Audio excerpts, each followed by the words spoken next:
Okay, well, as we get sometimes in the clinic, these patients, they've decided they're going to have whatever you tell them to have.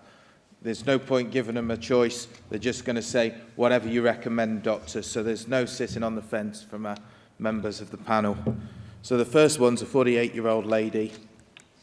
She's got fairly rapid onset COPD and shortness of breath over the last couple of years.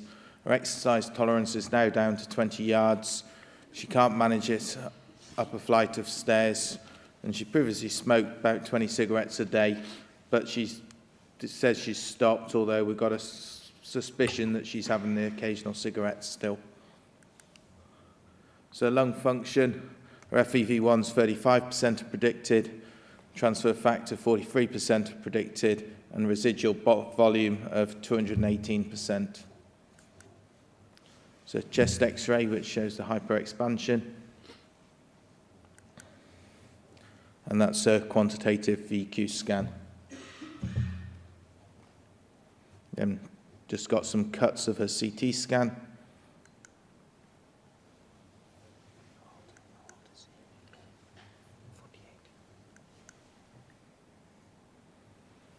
Okay, so we'll start with Professor Morgan. Well, she's quite young. Contrary to what Felix said, I think that if she's not been through a program of pulmonary rehabilitation, she needs to do that in order for the reasons I outlined. But otherwise, I mean, she looks like if she's been through that and she's had the risks discussed with her, then she does appear to be a good candidate for volume reduction surgery. However, I take Dirk's point that she's young and maybe they should wait for transplantation, but I would certainly put her forward for volume reduction if that was what she wished to do. Dr.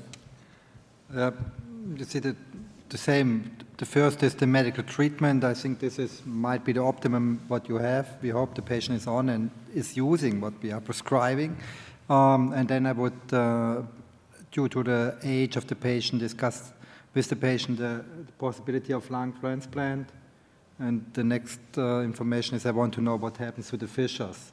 And if she's a complete fissure or CV negative patient, I would put valves in. She's got complete fissures and she was CV negative. Yeah.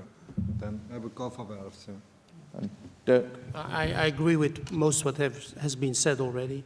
So we would discuss with this patient volume reduction first, followed by transplantation, so as a bridge. We do not offer valves because it's not reimbursed in our country. Any of the audience got any comments on this case? Yes, Neil. Just noticed that you still do quantitative VQ scans. In our center, they stopped doing the ventilation component, and I don't know elsewhere. It might sound like a silly question, but does it really matter? This was an old patient, and I put it up for completeness. Now we just rely on the CT scan in Liverpool. We stopped doing quantitative VQ scans.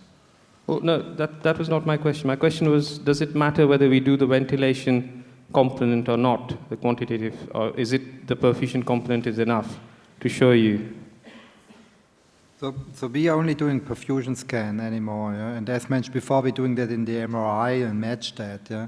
So ventilation scans, even there's one publication out who analyzed it for the Vent trial published by, it was last year published, analyzed the value of perfusion scanning for patient selection. They're clearly focusing on perfusion, not on ventilation. Thank you. Yeah, we just do the perfusion scan. Okay, well, I'd like to thank all three speakers. It's been an excellent session, and unfortunately we can't carry on. We've got to get out of the lecture theatre, but thank you very much. And on behalf of the Society, we'd also like to thank Pulmonx for their support for this lunchbox session. Thank you.